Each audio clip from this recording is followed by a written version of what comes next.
Hello everyone, welcome to civil staff teaching exam and welcome to this session जहां पर हम बात करने वाले हैं आपके एचपी टेट एग्जाम के बायोलॉजी के डिटेल्ड सिलेबस के बारे में।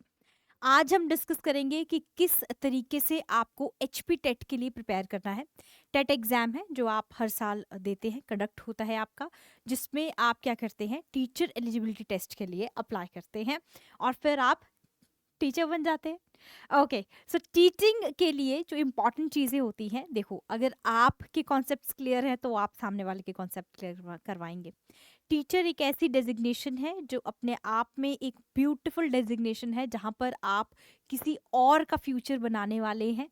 ठीक है, तो जब आप किसी और के लिए रिस्पॉन्सिबल होते हैं, किसी और के लिए अकाउंटेबल होते हैं, तो फिर आपकी जो अपने लिए मतलब उनके लिए जो जिम्मेदारियां होती हैं वो बढ़ जाती हैं। और जब आप किसी और के लिए वो चीज़ कर रहे हैं तो आपको ये होता है कि आपके पार्ट पे कोई भी मिस्टेक ना हो, राइट। तो इसके लिए जो है आप अपने एग्जाम की तैयारी करते हैं, जिसे हम एचपी टेट एग्जाम कहते हैं। Basically it is for your Himachal Pradesh. तो अब जो हम आज डिस्कस करेंगे वो हम डिस्कस करेंगे डिटेल्ड सिलेबस, यानी कि इसके अंदर हम देखेंगे आपको क्या क्या पढ़ना है, किस लेवल तक पढ़ना है, क्या चीज़ें जो है वो आपके लिए इंपॉर्टेंट है। सो आपका जो आज का टॉपिक रहेगा that is your HP TET exam का डिटेल्ड सिलेबस। सो सिलेबस कैसा है आपका, डिटेल्ड फॉर्म में है। सब्जेक्ट जो है वो आपका बायोलॉजी है। ठीक है, तो बायोलॉजी को आपको पता है कि दो टर्म्स में डिवाइड किया जाता है, that is your botany and next one is your zoology. तो दोनों टर्म्स हैं, दोनों चीजें आपको इसके अंदर क्लियर करनी है, दोनों चीजों को आपको इस एग्जाम के लिए प्रिपेयर करना है। सो बहुत से स्टूडेंट्स के पास एज सच कोई ऐसा सिलेबस नहीं है। देखो एज सच एचपी टेट का कोई सिलेबस नहीं है। हम फिर भी जो है जितने भी आपके पीवाई क्यूज होते हैं उससे एनालाइज करने की कोशिश करते हैं कि क्या क्या टॉपिक्स जो है वो आपको आ सकते हैं और उन टॉपिक्स को आपको किस लेवल तक करना है, राइट। सो आपका सेशन स्टार्ट करने से पहले आप में से अगर कोई भी स्टूडेंट आपका एचपी टीजीटी कमीशन या पीजीटी कमीशन के लिए अप्लाई कर रहे हैं, या आप में से कोई भी जो है वो डी ट्रिपल एस बी के लिए compete कर रहे हैं और उन्होंने किसी ने भी एग्जाम फिल किया है, तो आप जो है वो हमसे कनेक्ट कर सकते हैं वाया दी गूगल प्ले स्टोर। वहां से आप ऐप को इंस्टॉल कीजिए सिविल स्टाफ हिमाचल के नाम से, और आप दिए गए नंबर पर भी कॉल कर सकते हैं एंड नंबर इज योर 7814622609। तो आप इस पे कॉल कीजिए, अपनी जितनी भी क्वारीज है आप वो इससे क्लियर कर सकते हैं। आपका टेट के जो बैचेस हैं वो भी स्टार्ट होने वाले हैं, अलॉन्ग विद एचपी टेट जो है वो आपके टीजीटी के जो बैचेस हैं वो भी स्टार्ट होने वाले हैं। ठीक है, सो ये आपके क्योंकि कोर्सेज जो है they are going to start, तो जितनी जल्दी आप खुद को एनरोल कर लेंगे उतनी जल्दी आप उस एग्जाम के लिए आप जो है वो प्रिपेयर कर सकते हैं। तो टेट एग्जाम आपको पता है कि हर साल आता ही आता है, तो आपको अगर आप में से कोई प्रिपेयर कर रहे हैं तो वो कर सकते हैं। टीजीटी भी आएगा, डोंट वरी। ठीक है, तो दिस इज दी इंफॉर्मेशन है। अब जब आप किसी भी कोर्स को एनरोल करते हैं तो उसके अंदर आपके पास कुछ आपके वो होते हैं, फीचर्स होते हैं, कुछ स्पेशलाइज्ड फीचर्स होते हैं, स्पेशल फीचर्स होते हैं जो आपके लिए मैंडेटरी होते हैं या किसी भी एग्जाम के लिए मैंडेटरी होते हैं। तो सबसे इंपॉर्टेंट चीज़ जो है वो है आपकी पर्सनलाइज्ड मेंटरशिप। आपको प्रॉपर मेंटरशिप जो है वहाँ पर प्रोवाइड करवाई जाएगी। ऑनलाइन लाइव लेक्चर्स आपको करवाए जाएंगे। ठीक है, जैसे कि मैं अभी भी आपके साथ आती हूँ, कनेक्ट करती हूँ, वैसे ही हम वहाँ पर भी कनेक्ट करेंगे। स्टडी मटेरियल आपको हार्ड कॉपी सॉफ्ट कॉपी दोनों में अवेलेबल है। ठीक है, आप दोनों में क्या कर सकते हो, फिर से आप इसको अपॉर्चुनिटी को ग्रैब कर सकते हैं या आप इन स्टडी मटेरियल को रीड कर सकते हैं। जब आप इस स्टडी मटेरियल को पढ़ेंगे तो आपको कुछ और पढ़ने की ज़रूरत नहीं है। No need to study other reference books, आप सिर्फ नोट्स पढ़िए, आपका उससे एग्जाम हो जाएगा। उसके बाद मॉक टेस्ट है आपके, क्योंकि वो आपकी खुद की नॉलेज को चेक करने के लिए होता है कि कितनी चीज़ें जो है वो हमें आती है, कितने कॉन्सेप्ट हमने क्लियर कर लिए हैं, कितने हमने और क्लियर करने हैं। ये सारी चीज़ें जो होती है वो आपकी मॉक टेस्ट में क्लियर हो जाती है। फ्री करंट अफेयर मैगजीन्स हैं, वीकली और आपके मंथली दोनों हैं। वीकली डाउट सेशंस होते हैं। वीकली का मतलब है हर हफ्ते आपका जो है वो डाउट सेशन लिया जाएगा, ताकि आपको सारी की सारी चीज़ें जो है वो क्लियर हो जाए। अगर आपका जैसे आप पढ़ रहे हैं, अब मान लीजिए आपको कोई डाउट आ गया है and you want the mentor to clear that doubt, तो आप वीकली आ सकते हैं, आप कमेंट बॉक्स में कमेंट कर सकते हैं। You have so many options कि आप वहां पर अपने डाउट सेशंस में आकर भी अपने डाउट्स को क्लियर कर सकते हैं, and they basically going to happen weekly. हर हफ्ते आपका डाउट सेशन डेफिनेटली होता है, राइट। सो अब आ जाते हैं आपके सिलेबस के ऊपर। तो जो आपका सिलेबस है वो बहुत ही ज़्यादा मतलब कहीं पर दिया गया नहीं है एज सच, बट हमें क्या करना है, हमें प्रीवियस ईयर क्वेश्चन से पता लगाना है कि किस तरीके के क्वेश्चंस किस लेवल तक, और हमें उस टॉपिक को किस लेवल तक करना है, ये सब कुछ आप एनालाइज कर सकते हैं अपने प्रीवियस ईयर क्वेश्चन से। तो प्रीवियस ईयर क्वेश्चन से डेवलप किया गया है, बेसिक्स से आप हैं, आपने पहले भी इन चैप्टर्स को पढ़ा है, पहले भी सिलेबस को आप पढ़ चुके हैं अपनी 11th-12th के अंदर, बट आपको इनको ग्रेजुएशन लेवल तक करना है। तो सबसे पहली यूनिट जो हम इसके अंदर कवर करते हैं that is your diversity in living world. ये आपकी क्लास 11th का टॉपिक है, जिसके अंदर आप क्या देखते हो, आप देखते हो डाइवर्सिटी, यानी कि नंबर ऑफ वेरिएशंस जो होती हैं, नंबर ऑफ स्पीशीज वेरी करती है प्लांट्स एनिमल्स के अंदर, आपके diversity in the living world के अंदर। इसके अंदर आपने एनसीईआरटी बेस से स्टार्ट करते हुए आपके कुछ चैप्टर्स है, जैसे कि living world, biological classification, plant kingdom, animal kingdom. देखने को बहुत सिंपल लग रहा है, बहुत सिंपल लग रहा है, लेकिन जब आप इसको करने जाएंगे, लिविंग वर्ल्ड को जो है वो आप बेसिक्स में कर सकते हैं, क्योंकि यहाँ से जो आपको टॉपिक आता है वो बहुत ही डायरेक्ट क्वेश्चन आएगा, तो बेसिक्स में कर सकते हैं, एनसीईआरटी से कर सकते हैं। बायोलॉजिकल क्लासिफिकेशन आप एनसीईआरटी से कर सकते हैं अगर आप उसका क्या करना चाहते हो, बेस तैयार करना चाहते हैं, क्योंकि ये तो वैसे ही रहेगा। पर बायोलॉजिकल क्लासिफिकेशन के अंदर आपको इसकी हिस्ट्री भी करनी है, तो आपको इसका हिस्टोरिकल बैकग्राउंड भी पता होना चाहिए कि किस तरीके से कंक्लूजन पर पहुंचे कि बायोलॉजिकल क्लासिफिकेशन होनी चाहिए। क्लासिफिकेशन का मतलब होता है आपने किस तरीके से आपने ऑर्गेनिजम्स को, इंडिविजुअल्स को कैटेगराइज किया है, दैट इज वेरी इंपॉर्टेंट। उसके बाद आता है आपका प्लांट किंगडम। अब देखो कितना सिंपल लग रहा है प्लांट किंगडम। तो प्लांट किंगडम के अंदर वी गोना डू क्लासिफिकेशन, हम इसके अंदर क्लासिफिकेशन करेंगे। क्लासिफिकेशन करने के बाद हम इसके हर एक क्लासिफिकेशन के अंदर, जैसे आपकी प्लांट किंगडम है वो आपकी दो क्लासेस के अंदर डिवाइड है, that is your cryptogams, phanerogams. तो आपको उस क्लासिफिकेशन को इन डिटेल करना है, पहली बात। और दूसरी बात, सिर्फ एनसीईआरटी से काम नहीं चलेगा, यहां पर आपका ग्रेजुएशन लेवल की चीजें भी आपको पढ़नी पड़ेंगी। सो ये जो लेवल है आप धीरे धीरे क्या हो जाएगा, बढ़ता चला जाएगा। तो हर एक टॉपिक के अंदर लेवल इज डिफरेंट, कुछ एनसीईआरटी से है हो जाएगा, कुछ आपका ग्रेजुएशन लेवल तक आपको जाना पड़ेगा, जैसे कि प्लांट किंगडम, फिर एनिमल किंगडम। बायोलॉजिकल में भी हल्का हल्का जो है वो आपको टच आएगा ग्रेजुएशन का, जैसे कि history of the biological classification. तो ये आपकी क्रोनोलॉजी है, ओरिजिन क्या है आपका बायोलॉजिकल क्लासिफिकेशन का, वो आपको यहाँ पर देखना है। एंड प्लांट किंगडम आपका हो गया। एनिमल किंगडम के अंदर आपके फाइलम्स कितने हैं, 10 है। तो फाइलम्स कितने हैं, टोटल 10 है, उनको आपको करना है, और उनके अंदर आपको एग्जाम्पल्स को भी करना है। तो ये क्या बन गया, आपका ग्रेजुएशन लेवल का बन गया। तो एक आधा एग्जाम्पल भी आपको पता होना चाहिए, तो इसलिए आपको ग्रेजुएशन लेवल पर वो चीजें आपकी वहां तक जाएंगी। तो लिविंग वर्ल्ड बेसिक है, ये आपका बेसिक प्लस हल्का सा लेवल है, ये हाई लेवल है, ये भी हाई लेवल है, ग्रेजुएशन लेवल है, दोनों ग्रेजुएशन लेवल है। इसके बाद जो आपकी दूसरी यूनिट आती है that is structural organisation in plants and animals. अब ये देखो टॉपिक्स मैंने वही चूज किए जो आपके एनसीईआरटी के अंदर है, ताकि आपको कंफ्यूजन ना हो। तो आपको +1 +2 की एनसीईआरटी करनी है, एनसीईआरटी के टॉपिक्स करने हैं, बट एनसीईआरटी नहीं करनी है, उससे एडवांस भी जाना पड़ेगा आपको, आपको 2 स्टेप ऊपर जाना ही पड़ेगा। जिस तरीके से एग्जाम्स हो रहे हैं, ठीक है, जिस तरीके से कंडक्ट होते हैं, तो यू नेवर नो कि लेवल जो है वो कहाँ तक चला जाएगा, बट एटलीस्ट आपको ग्रेजुएशन की कुछ कॉन्सेप्ट्स जो हैं वो क्लियर होने चाहिए। So this is structural organisation plants and animals. तो इसके अंदर जो सबसे पहली चीजें आप देखोगे that is your morphology of flowering plants. Morphology का मतलब होता है कि वो बाहर से आपको कैसे दिख रहे हैं, वो आपको यहाँ पर देखना है। अब ये देखो, एक चीज याद रखना, पूरे सिलेबस के अंदर एनसीईआरटी तो रहेगी रहेगी, ठीक है। अब एनसीईआरटी को भी पढ़ने का तरीका होता है, एनसीईआरटी का भी पढ़ना बहुत इंपॉर्टेंट है, उसका क्रक्स निकालना इंपॉर्टेंट है, प्लस आपको ग्रेजुएशन लेवल पर जाना है। तो ये वाला जो है ये आपका एडवांस लेवल पर ही चलेगा।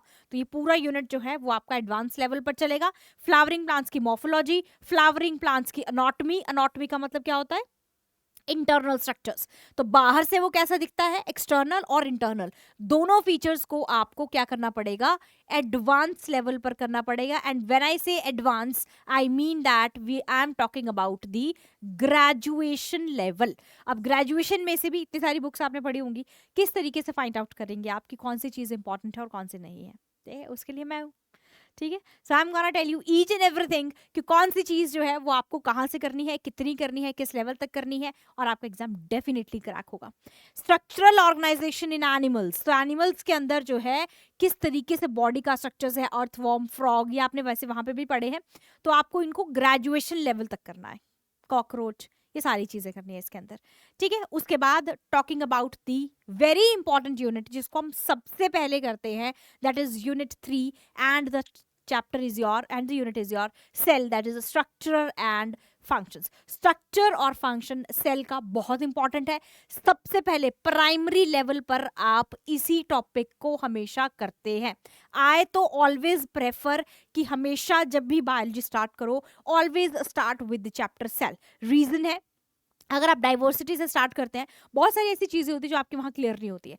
सेल जो है वो अपने आप में एक स्ट्रक्चर है, अपने आप को बताया जाता है।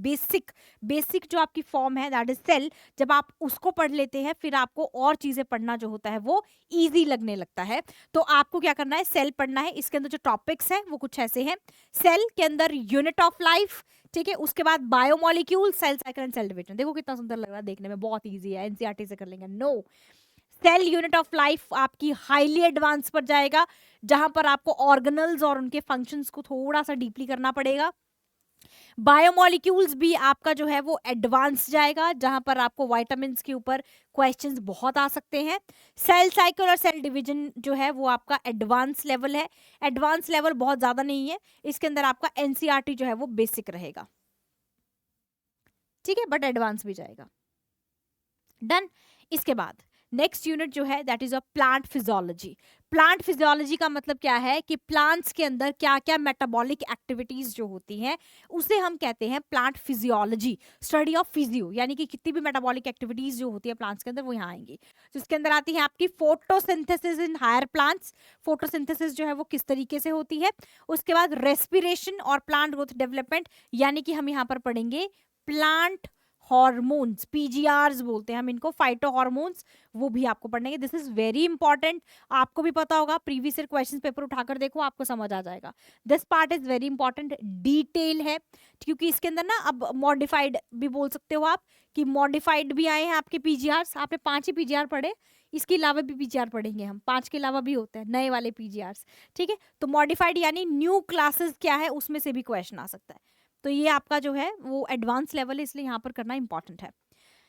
इसके बाद आपकी जो यूनिट आती है दैट इज ह्यूमन फिजियोलॉजी। तो ह्यूमन फिजियोलॉजी के अंदर क्या क्या चीजें हैं आपकी, that is breathing, exchange of gases यानी कि रेस्पिरेशन है, body fluids and circulation blood है, एक्सक्रीटरी प्रोडक्ट्स अंदर एलिमिनेशन जो है वो किडनी सिस्टम है, लोकोमोशन मूवमेंट का आपका स्केलेटल सिस्टम है और मस्कुलर सिस्टम है, न्यूरल सिस्टम, नर्वस सिस्टम है, केमिकल कोऑर्डिनेशन इंटीग्रेशन के अंदर आप हॉर्मोन्स पढ़ते हैं। अब आपको क्या लग रहा है एनसीईआरटी है? No, this is NCERT plus highly advance level. तो ये भी आपका एडवांस में जाएगा, यानी ग्रेजुएशन पे जाएगा। ह्यूमन फिजियोलॉजी, तो ये कुछ आपके चैप्टर्स हैं जहां पर आपने एनसीईआरटी में सब पढ़ा है, ऐसे ही दिया है आपके एनसीईआरटी के अंदर भी, लेकिन वो एज इट इज ऐसे नहीं पढ़ देना है और उससे आपको लगेगा एग्जाम होगा। नो, सिर्फ एनसीईआरटी करके आपका एग्जाम नहीं होगा। अगर आप में से किसी का भी ये सवाल है कि क्या एनसीईआरटी करके हमारा हो जाएगा, तो आंसर इज नो। सिर्फ एनसीईआरटी करके आपका एचपी टेट का एग्जाम नहीं हो सकता। कहने को ये एग्जाम इजी लगता है, बट जब आप इसके क्वेश्चंस देखेंगे आपको समझ आ जाएगा बड़े ही बेसिक्स हैं, बहुत ही ज्यादा कंफ्यूजन होते हैं, बहुत क्लोजली एक दूसरे से रिलेटेड इसके आंसर्स होते हैं। बहुत ज्यादा डाउट्स जो होते हैं वो एचपी टेट के एग्जाम में ही आते हैं, क्योंकि बहुत क्लोजली इसके अंदर आपके आंसर्स होते हैं। Next is your reproduction. तो ये हमने +2 के अंदर आप पढ़ते हो उसको। रिप्रोडक्शन के अंदर जो है वो आपकी सेक्सुअल रिप्रोडक्शन फ्लावरिंग प्लांट्स के अंदर, human reproduction and reproductive health. This is very important, आज के टाइम पर ये आपका टॉपिक बहुत इंपॉर्टेंट होता जा रहा है। दिस वन, ह्यूमन रिप्रोडक्शन जो है वो कितने तरीके से कैसे है, वहां पर क्या क्या डेवलपमेंट, स्पर्मेटोजेनेसिस, oogenesis, ऐसे कुछ टॉपिक्स जो डेवलपमेंट के फॉर्म्स हैं वो यहाँ पर इंपॉर्टेंट है। तो डेवलपमेंटल फॉर्म्स जो होती हैं वो यहाँ पर आपकी इंपॉर्टेंट हो जाती है। As the name is indicating advance है तो ऑब्वियसली एडवांस होगा, ठीक है। उसके बाद next is your genetics and evolution. बहुत ही ज्यादा कॉम्प्लिकेटेड टॉपिक लगता है, but the most important and the utmost important चीज इसके अंदर ये है कि जेनेटिक्स के अंदर आपके करंट अफेयर्स भी होता है, यानी कि अपडेटेड आपको रहना है। यू नेवर नो, आपको एक आधा क्वेश्चन जो है अगर आपको करंट अफेयर्स आएगा, वैसे तो स्टैटिक पोर्शन से ही पूछते हैं, but still you have to be versatile, ठीक है। तो क्योंकि जो एचपी टेट के लिए प्रिपेयर करते हैं वो किसी और एग्जाम के लिए भी प्रिपेयर करेंगे, और जब आप एचपी टेट के अंदर वंडरफुल कर लेते हैं तो फिर आपको आगे जब आप ऑब्वियसली टेट पे तो नहीं रुकोगे, उसके बाद टीजीटी पीजीटी कुछ तो दोगे, तो उसके लिए भी आपके कहीं ना कहीं बेसिक्स जो होते हैं वो यहाँ से तैयार हो जाते हैं। सो इसके अंदर जो आता है principles of inheritance and variation, graduation level का करना है आपको। Molecular basis of inheritance very important, जिसके अंदर मॉलिक्यूल्स को आपको डिटेल में करना है। डिटेल मतलब बहुत ज्यादा डिटेल नहीं, बट स्टिल अब यही तो बात है, कितना पढ़ना है, क्या पढ़ना है, दे आर वेरी इंपॉर्टेंट। तो अब जैसे प्रिपेयर सब करते हैं, नो डाउट, अब एक ही बुक पढ़ोगे, यही सिलेबस सब पढ़ेंगे, किसी का होगा किसी का नहीं होगा। तो वो जिनका होगा नहीं होगा में एक ही डिफरेंस होता है, सबसे पहले कंसिस्टेंसी, दूसरा डिटर्मिनेशन, और तीसरी चीज होती है स्मार्ट वर्क। और किस तरीके से आपको लेवल को जज करना है, पहले आपको तो पहले लेवल को एनालाइज करना पड़ेगा कि किस लेवल का पेपर आता है, किस लेवल के क्वेश्चंस आते हैं, क्या ये लेवल हमने एनसीईआरटी में देखा है। और मैक्सिमम चीजें आपको लगेगा कि एनसीईआरटी में है, बट वो आपको ग्रेजुएशन लेवल से पूछी जाती है, स्पेसिफिकली प्लांट्स के अंदर। नेक्स्ट इज योर एवोल्यूशन, बहुत ही इंपॉर्टेंट टॉपिक है। एवोल्यूशन से एवोल्यूशनरी थ्योरीज जो होती है वो भी आपको यहाँ से पूछी जाती है। ये वाला टॉपिक जो है वो भी आपको कैसा करना पड़ेगा, एडवांस लेवल पे, starting from basic to the advanced level, advance level पर जाएगा। Next is your biology in human welfare, ये थोड़ा स्टैटिक सा पोर्शन है, इसके अंदर आपको जनरल क्वेश्चंस आते हैं, आप एनसीईआरटी कर सकते हैं, बट इसके साथ पता है क्या होता है, ये बड़ा डायनामिक सी चीज है, ये पोर्शन बहुत ही डायनामिक है, क्योंकि जब हम ह्यूमन हेल्थ की बात करते हैं यहाँ पर भी आपके करंट अफेयर्स आ सकते हैं, माइक्रोब्स इन ह्यूमन वेलफेयर की बात करते हैं यहाँ पे भी आपके, यहाँ पर आपके ऑर्गेनिजम्स हैं जो आपके वेलफेयर में काम आते हैं, मेडिसिन, ड्रग्स, ये सारी चीज़ों में, ठीक है, किचन्स में, फर्मेंटेशन में, ये सारी इंडस्ट्रीज में, ये सारी चीज़ें यहाँ हो गई। और यहाँ पर ह्यूमन हेल्थ एंड डिजीज के अंदर क्या होता है, हर रोज आए दिन नई से नई दवाइयाँ आती हैं, आपको जनरल बेसिक ड्रग के बारे में पूछा जा सकता है। This chapter also belongs to the plant, क्योंकि प्लांट्स के अंदर जब आप प्लांट क्लासिफिकेशन करोगे डिटेल में, तो वहां पर आपको इकोनॉमिक और इकोलॉजिकल यूजेस भी आएंगे, तो वो यूजेस कहीं ना कहीं आपके यहाँ पर काउंटर हो जाते हैं, तो ये वहां से भी प्रिपेयर हो जाता है। डन। फिर नेक्स्ट है आपका बायोटेक्नोलॉजी, ठीक है, जो स्टूडेंट्स 11th-12th करते हैं उनके लिए ये चीज़ें बड़ी डिफिकल्ट होती हैं, ठीक है। तो दिस इज बायोटेक्नोलॉजी, बायोटेक्नोलॉजी के जो टॉपिक्स हैं वो है आपके principles and processes and it's applications. तो हमेशा याद रखना, एप्लीकेशंस पे आपके ज़्यादातर क्वेश्चंस बनते हैं, मोस्ट एक्सपेक्टेड क्वेश्चन जो हम एक्सपेक्ट करते हैं वो हम एप्लीकेशन से करते हैं। और दूसरी इंपॉर्टेंट चीज़ है आपके प्रोसेसेस, कि कौन कौन से प्रोसेसेस जो होते हैं वो बायोटेक्नोलॉजी के अंदर, logy means to study, biotech means living organisms के साथ जब आप टेक्नोलॉजी में यूज करते हो लिविंग ऑर्गेनिजम्स को, we call them as biotechnology. So the study of your biotech, biotech कहते हैं उसको, biotechnology is a study of your living beings into the technical field, ठीक है। तो आप इसमें से क्या करते हो, मेडिसिन बनाना, ये सारी चीजें आप यहाँ पर करते हो। लास्ट यूनिट है आपकी इकोलॉजी, ठीक है, जिसके अंदर आप क्या पढ़ोगे, organisms, populations, ecosystem, biodiversity and conservation. This is your versatile topic, this is very dynamic, मैं फिर से कह रही हूँ यहाँ पर डायनामिक्स है। डायनामिक्स होने पर ये क्वेश्चन जो है आपके यहाँ से थोड़े से करंट अफेयर बेस्ड आ जाते हैं। इकोसिस्टम स्टैटिक पोर्शन भी आ सकता है आपको, कि स्टैटिकली जो है वो कौन सी चीज़ें कहाँ पर होती है, इसको आप जो है वो एनसीईआरटी प्लस एडवांस में रखिए, ये एडवांस पर आएगा। And this is your basics, कि क्या होता है इसके अंदर आपके हार्डनबर्ग प्रिंसिपल, ये सारी चीज़ें इसके अंदर आती है, ठीक है। तो ये आपको जो है this is your syllabus for HP TET exam. हर एक सिलेबस को बहुत डिटेल में देखिए, डिटेल में करना है, सिर्फ एनसीईआरटी मत करके जाना, फिर आपको लगेगा मैक्सिमम क्वेश्चंस उसके अंदर नहीं आते हैं। देखो पेपर करने का मजा तभी है जब उसमें से 60 में से 60 आ जाए, ठीक है। और वो कैसे आएंगे, बहुत ही सिंपल है, कनेक्ट करके, ठीक है। तो अगर आप हमसे जुड़ना चाहते हैं and for the free content you can join us on Telegram channel, और आपको टेलीग्राम चैनल का जो लिंक है वो आपके डिस्क्रिप्शन बॉक्स में दिया गया है। आपको कोई भी क्वेरी हो, एचपी टेट से, टीजीटी, पीजीटी, सीएसआईआर नेट, कोई भी आपकी क्वेरीज है, आप कॉल करके नंबर पर जो आपके डिस्क्रिप्शन बॉक्स में दिया गया है, जो मैंने आपको स्टार्टिंग में बताया था सेशन में, आप उस पर कॉल करके, उस नंबर पर कॉल करके आप अपनी क्वेरीज को जो है वो क्लियर कर सकते हैं। अगर अगर आपको वीडियो अच्छी लगी हो तो लाइक, शेयर और सब्सक्राइब करना मत भूलिएगा। जब आप सब्सक्राइब करेंगे तो बेल आइकन को दबाना भी मत भूलिएगा, क्योंकि जब आप बेल आइकन दबाएंगे तो नेक्स्ट वीडियो आपके एग्जाम से रिलेटेड जब आएगी तो आपको नोटिफिकेशन जो है वो डेफिनेटली आ जाए। तो मैक्सिमम स्टूडेंट्स कहते हैं कि हमने सब्सक्राइब किया है बट हमें नोटिफिकेशन नहीं आती क्योंकि आपने बेल आइकन नहीं दबाया है। तो बेल आइकन दबाइए, प्रेस कीजिए और आपको जो है वो नोटिफिकेशन आपके स्टेटस बार पर, नोटिफिकेशन बार पर डिस्प्ले होना शुरू हो जाएगा। ठीक है, तो this is about your TET exam. TET exam का सिलेबस है, फिर से कह रही हूँ, इसको एनसीईआरटी बेस मत समझिएगा, क्योंकि मैंने एनसीईआरटी के टॉपिक्स इसलिए एज इट इज रखे ताकि आपको लगे कि आप इन टॉपिक्स से फेमिलियर हैं। ठीक है, आपकी फैमिलियरिटी के लिए कि आप फेमिलियर हैं इन चीज़ों से, आपको कुछ भी चीज़ नई ना लगे, तो मैंने आपको उन टॉपिक्स को इस तरीके से रखा है। ठीक है, इसी में से आपको आपका पेपर आने वाला है, बट एडवांस ग्रेजुएशन लेवल पे आपको डेफिनेटली जाना पड़ेगा, सिर्फ एनसीईआरटी से नहीं होगा। और ग्रेजुएशन लेवल पे इतनी सारी बुक्स होती हैं, कैसे आप कौन सी चीज़ को पकड़ेंगे, किस चीज़ को छोड़ना है, वो सब कुछ जो है वो मैं आपको बताऊंगी। जल्दी से सिविल स्टाफ टीचिंग एग्जाम पर अपने आप को कनेक्ट कर लीजिए, क्योंकि कनेक्शन इज वेरी इंपॉर्टेंट, ताकि आपका जब एग्जाम हो तो आपको भी समझ आए कि हाँ ठीक है, that was worth joining with us, right. So आज के लिए इतना ही, मिलते हैं नेक्स्ट सेशन के अंदर। Till then thank you and have a nice day, bye bye, take care.